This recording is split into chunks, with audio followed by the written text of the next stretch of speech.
Welcome to yet another episode of Nerds with Badges. It is May the 24th.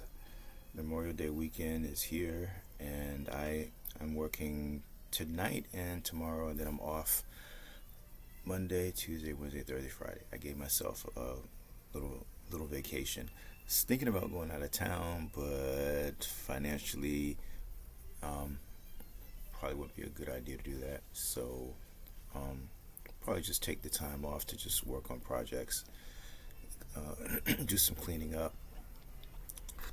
I had to call Nintendo again, and I think I spoke about this before in one of my other videos where I had issues with Mario Kart. I couldn't go online to play. It was something with my internet service provider, which is AT&T. So they weren't really able to do anything. I ended up having to call. Was it? No, it was Nintendo couldn't help me. Nintendo couldn't do anything on their end, so I ended up having to call AT&T, and they had to make some adjustments in my internet. So I'm thinking everything is okay. I go to play Mario Kart this morning, and I noticed that there was some characters that I didn't have access to. And I know now Mario Kart came out, Mario Kart 8 Deluxe, when it was originally just called Mario Kart 8, came out on the Wii U. I think it was, I don't know exactly what day it was. I feel like it was in 2017 or 2018. Um, I still have my Wii U and it still works. I need to get another hard drive for it though. Mario Kart 8 came out Wii U. Jeez, came out in 2014. 2014. Wow. So the Switch came out. I think it was 2017 when they released it. Jeez, I feel like it was 2017. Switch console. Jesus Christ. Anyway, so it's weird because, well, the Wii U was a good system. I used it a lot. I had fun with the online community. Nintendo had this thing called the Miiverse, Miiverse. So you create an avatar, and then when you log into your Wii U, you see all these people all over the world playing video games. Then you could even do video chat because the controller actually had a camera in it. It was so cool. I used to do video chat sometimes. I would actually chat with my ex when he was living in North Dakota.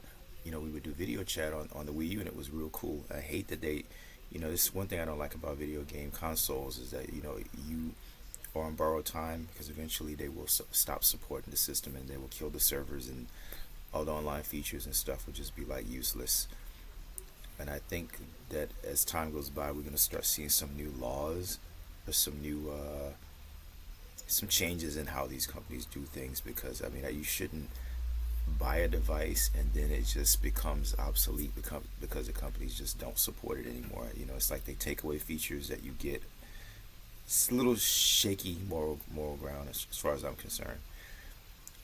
So I would play Mario Kart on my Wii U, and I had the Wii, so it was backwards compatible, so I could play the Wii games on the Wii U, and the Wii you could play the GameCube games on. It was really cool that Nintendo did that. So Mario Kart 8 has been around for a long time, and when they ported it over to the Switch, it was called Mario Kart 8 Deluxe because they added some extra characters and stuff.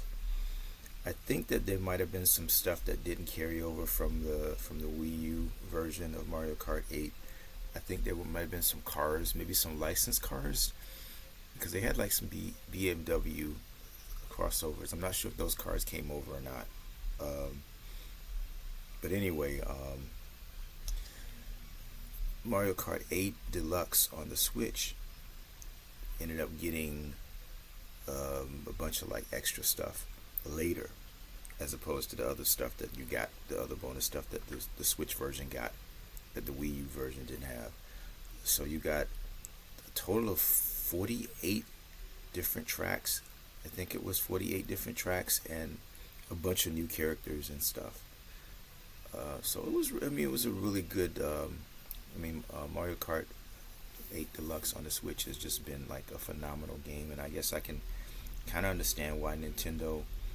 You know, I would imagine that the next Mario Kart that's going to be on the Switch 2 will have as long a lifetime, because this game has been around on the Switch for 8 years, and then it came out on the Wii U. So the game is maybe like 10, 12 years old, I guess, when you add up all the time that it was on the Wii U. And the Wii U was a good system. I don't know what happened. I think most people are saying that Nintendo just didn't do a good job of promoting the system. And I don't think that they really pushed the features. I mean, in some ways, the Wii U was ahead of its time. I mean, you had a controller. Wireless controller. You can go in another room and still continue playing your games on that screen, which was on the controller. So it was really like remote play. I think that they should have made it where you could, use a Wi-Fi connection. It would have been a really good idea, like how you would use your phone to remote play, or the PS Portal, which lets you remote play. And then they added on the PS Portal, they added a cloud. You could access games in the cloud, which is a good idea. I still think it sucks that you can't actually download anything onto the PlayStation Portal. I think that kind of holds it back. If they could expand the storage on that thing and maybe let people download at least some of the cloud games, you'd have a system that could stand on its own, because without an internet connection, you can't really do anything with it, which sucks. So I've been playing Mario Kart since the Super Nintendo days. I've been playing Mario Kart. I hated the rainbow level. I remember playing Mario Kart on the N64. The graphics were kind of not as detailed as they were on the, like, say, the GameCube or the Wii U. The Wii, because you get like more textures. Cartridges were a weird medium to put games on, because you got really good loading time, but you didn't really have like a lot of storage space. So a lot of the games on the N64, as compared to how some of the games looked on the PlayStation at the time, they weren't quite as detailed. Like, you didn't really like have like textures and stuff. They later came out with a expansion pack for the N64, which bumped up the resolution in games. So this is really one of the things that people liked about the cartridges, is you just put it inside the system and it boots up instantly. With CDs, which is what the PlayStation was using, often there'd be like waiting times on loading. And the cartridges overall, I would say they would have more longevity, because you can clean them. They can conceivably last forever. Discs, maybe not so much. You can get DVD, or they call it DVD rot, disc rot, which is something I found out about recently. It actually happened to me years ago. I had bought a movie called The Believer. I think it was might have been Ryan Gosling's first movie, where he was a very racist, and just really weird. I think he was actually Jewish. He found out that he was Jewish, but he just hated everybody. He'd walk down the street, start fights with black people and stuff like that. But it was a really interesting indie movie. I don't know if I saw it in the theaters. I feel like I may have seen it in the theater, and then I ended up buying the DVD. But anyway, I watched the DVD one time, and probably about maybe 5 or 6 years later, I go to watch it again. Now this DVD is like in perfect condition, because I only used it one time, and I take really good care of my shit. So it was like really good condition, no scratches. brand new practically. I open it up, I take it out of the case, put it in my DVD player, it doesn't work. Put it in my Xbox, it doesn't work. I put it in my PlayStation, it doesn't work. So I'm like, what the hell? And over time, DVDs and CDs, they can erode, they can break down. So having a physical collection, I think is a good. I think is a great thing when you have physical media, because it can last forever. But you need to back up your movies if you have them on DVD or Blu-ray. I'm telling you, excuse me. A lot of times, soda's working on me. A lot of times when you buy Blu-ray discs now, a lot of the Blu-ray, particularly the HD. Trying to see if I have any. Can't find one right now. I was looking to see if I can find one, but a lot of the 4K discs that you buy, the 4K DVD, Blu-ray discs, they're like really expensive, but it usually comes with the Blu-ray, the HD DVD disc, a DVD, and a code for a digital copy, which is a good way of like backing your stuff up. Because if you have the download and it's just not like something that is gonna go away, which is always that possibility. But if you are able to download it and store it as many times as you want, then that's a good thing. I know some companies put limitations. They may be limits how many times you can download it, where you can put it. I know one of the things that I didn't like about Apple Music back in the day. I guess they probably still put stuff on their music where you can't put your iTunes like on other devices. You're like locked in the Apple ecosystem. Whereas Amazon, if I bought music from Amazon, I could put it on my my iPod, or I could take those files and also put them on other MP3 devices. Back in the day, I used to actually download. I would actually burn discs. You could actually rip discs. It was a cool feature. You could rip discs onto the PlayStation 3 and the Xbox 360. You can't do that now on the newer machines. I hate that. You can't even download movies and stuff. I mean, you could, but they just don't let you. So yeah, the 360, he was able to download movies and music and stuff, and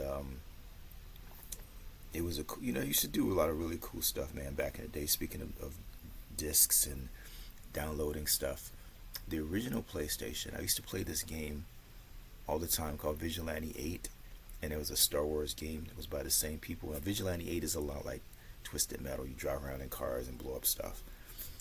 But you could take the disc out and put in another disc, like a CD with music, and it would just play the music. But somehow the PlayStation actually had stored the next, as long as you didn't go to like another level, or but somehow the PlayStation was able to actually rip the files from the game, so you could actually take the pause the game, open the PlayStation, take the game out, put in a CD, and then keep playing, and you just have the music. And some of the discs on the Sega Saturn, I remember, had like stuff you could put the game, and even Dreamcast did this too. I think you could put these discs in your computer, and you could get like wallpapers and stuff. Companies don't do stuff like that anymore. Castlevania Symphony of the Night for the PlayStation, you could put that game in a DVD, a music CD player. You could actually listen to like tracks. And there was a game that came out on the PlayStation, I think it was called Monster Rancher, where you could take any CD and put in you take the game out, I guess, and you would put a CD in there, and it would randomly create a monster, a different type. There was specific types of monsters that you could only get from certain music tracks. It was a great idea. So I miss the cool stuff that companies used to do, man, with discs. This generation, I mean, I guess they just don't know about these things, and they just kind of like, they're just okay with it, just like they're okay with being ripped off by some of these companies are just accepting some of the things that the companies are doing, like raising prices and. But anyway, that's a whole nother conversation. So I started out this conversation talking about Mario Kart and my issue with my DLC characters that I had bought on the Switch for Mario Kart 8 Deluxe. I ended up calling customer service, and we were on the phone. We were on the phone for a good while, and he was able to fix the problem. I don't know why, because I would go when you load up Mario Kart 8 Deluxe on the Switch. There's supposed to be like a star on the home, like on the front, the first startup page where you see the logo, and like this would be like a star that basically means you bought everything. And that star wasn't showing up. Now I know I played Mario Kart before on my Switch, and those things were there before. So I don't know if maybe the update that they did recently, because now they have these like virtual cards or something. They have like, I'm still trying to wrap my brain around that. I really want to get a Switch too, man. But I'm telling you, sometimes I feel like morally obligated to not buy it because of some of the things that this whole just some of the things that companies do, man. I mean, I'm just saying, just it's not just Nintendo, because sometimes Microsoft and Sony do weird things too. But they are gonna have this bundle, for example, for the Switch 2 that's coming out. It's coming out the 5th of June. I think it's the 5th, somewhere around there. I know it's on a Wednesday, a Thursday. It's on a Thursday, and there's a bundle, so you can buy the Switch 2 is $450, but if you buy the bundle for $500, you get the Switch 2 and you get Mario Kart 8, Mario Kart World. Now Mario Kart World by itself is $80. So if you get the bundle for $500 with the Switch 2 and the game, you're saving $30. So this bundle is gonna be limited for a limit. It's gonna be only available for a limited time. This is just gonna, it's creating artificial scarcity. There's no reason why they have to do this. They just should just sell the bundle. Then everybody would just get it. But, I mean, unless you just don't like Mario Kart. I mean, there's people out there that probably don't give a damn about Mario Kart. I'm not one of those people. So that might, if I do end up getting the Switch, that's the way the Switch 2. I would like to go that route, and that might actually be like I may just get like some of the exclusives that they have. I feel like that might just be the route. So $80 a game. I mean, Mario Kart is wonderful and all that, but if that $80 isn't giving me like DLC for like the next 8 years or something like that, then I don't know. It looks really good. Wide open world. I like the fact that they're finally embracing like voice chat.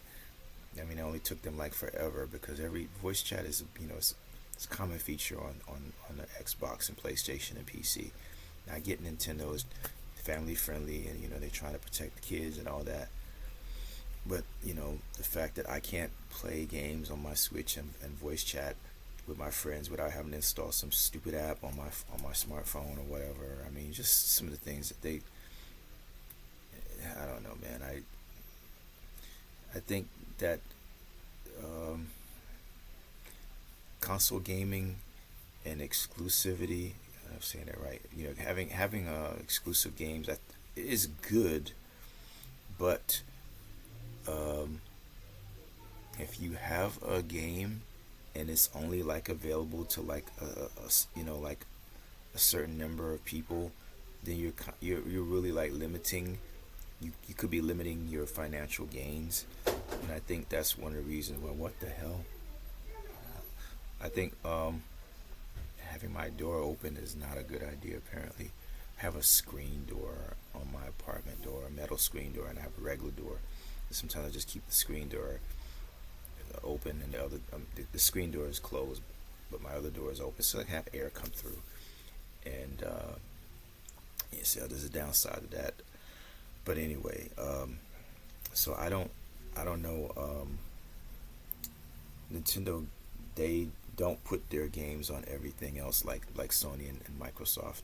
So if I want to play Mario, there's some, I guess there's some mobile games, but there's no Nintendo games that are available on PC.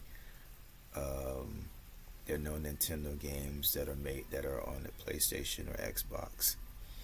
Now, Xbox has been putting some of their games on the Switch, and there were rumors for a long time that Game Pass was going to be on the Switch.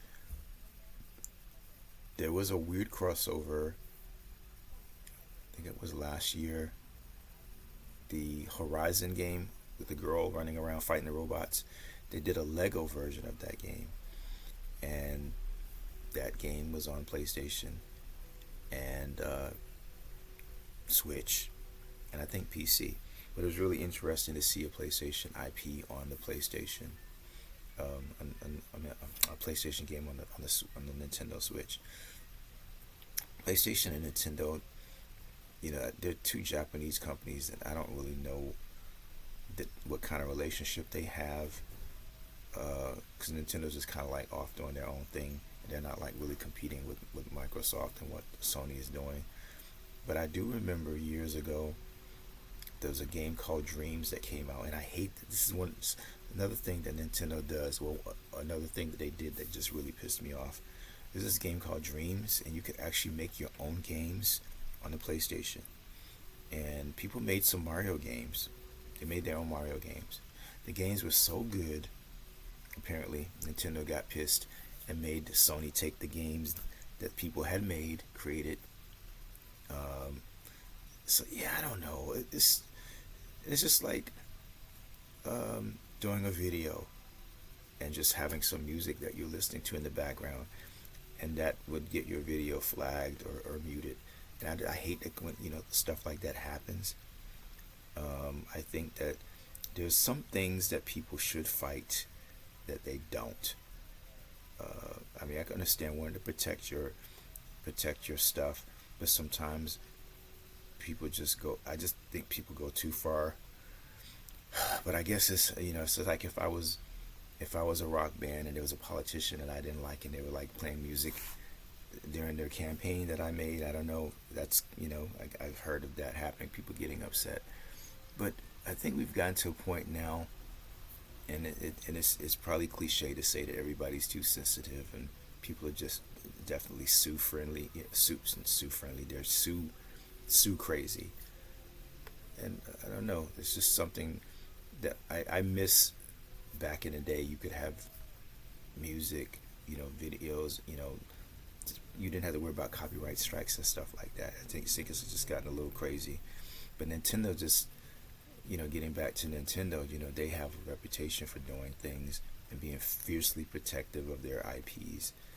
And I can understand wanting to be protective of your IP, but I think that sometimes people just take this shit too far.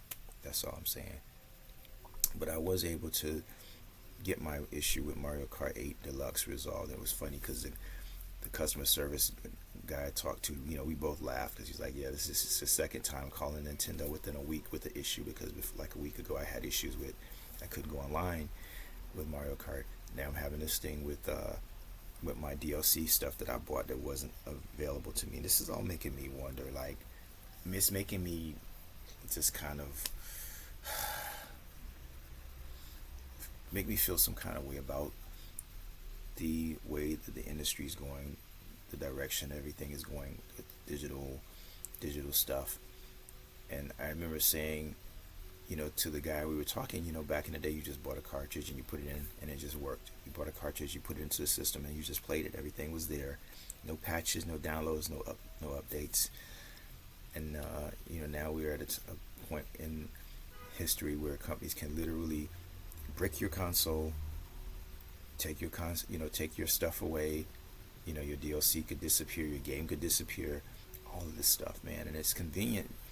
Digital, it can be convenient, but it's a double-edged sword.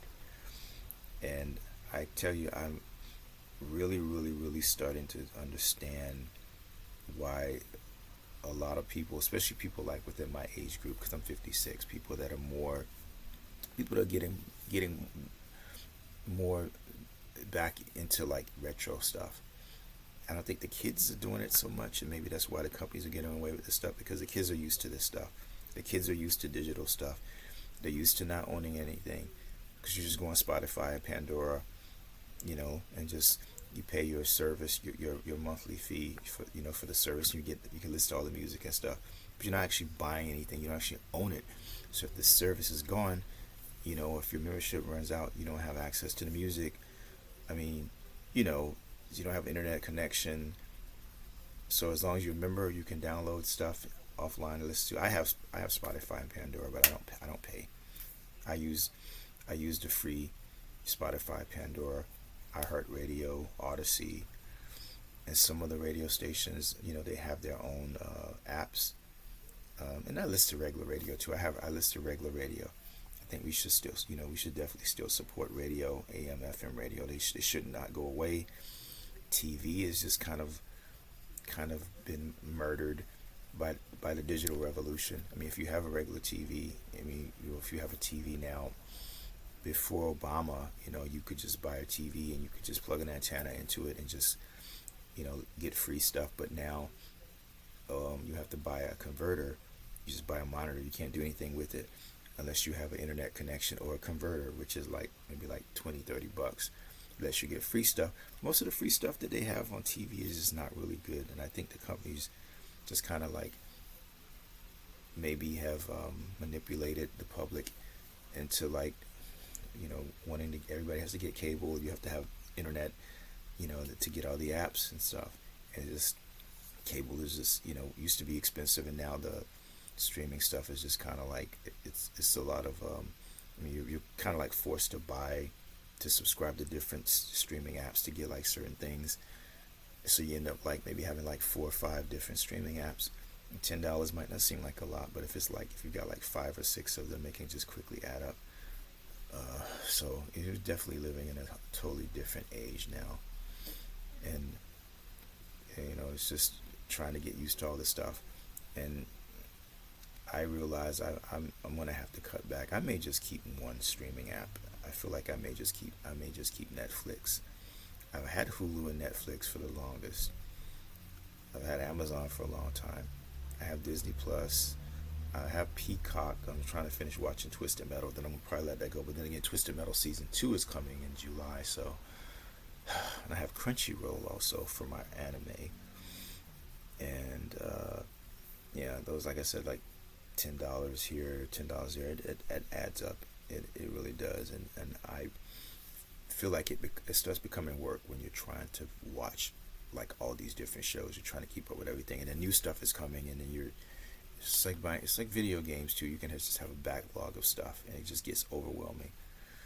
And I'm just so behind on so many different shows. I'm not even gonna. I mean, it's ridiculous. There's a lot of good stuff on Netflix shows. And sometimes those shows, maybe they might be licensed, so you never know unless it's something that Netflix is producing themselves, then that show is probably just going to be on Netflix for a limited time, and then you go back a couple of months later to finish watching something you started watching, and it's just gone. So you might have to subscribe to Hulu or something like that. So it just gets a little ridiculous, where you're rushing to watch something. It's the same thing with movies too. So the movies that some of these streaming apps have, they might just be for a limited time. So I ended up having to buy I had to buy this Spike Lee movie he did years ago. He actually did it on he actually funded this on Kickstarter. It's about a vampire. It's called The Sweet Blood of Jesus. Weird title, I know, but I bought this digitally, and I went back to watch it on the Vimeo app, and it's just gone because they don't have a license anymore. So I had to buy the DVD. So yeah, digital stuff, man. I mean, it's convenient, but you don't own anything. That's the downside. So I'm definitely getting back, into retro stuff, and just trying to buy more physical media. So at least I can say it's mine forever. I got to start ripping my stuff too, though. I need to start backing stuff up. But anyway, this is I'm gonna get out of here. I got some things to do. I just want to do a video for today and talk about my Mario encounter. Enjoy your Memorial Day weekend. I was thinking about going to the movies, but I may end up going sometime on my vacation to go see the new Mission Impossible and probably Final Destination, and I'll do some reviews. There's some comic books that I want to talk about too, because Godzilla, he's apparently taking over Marvel Comics right now, or appearing in everybody's comics anyway. So I want to talk about some of those books. So I will probably come back with a video sometime within the next day or two. But for now, I'm out of here. Have a good Memorial Day, and don't burn anything on the grill, and don't get too drunk. Don't eat too much.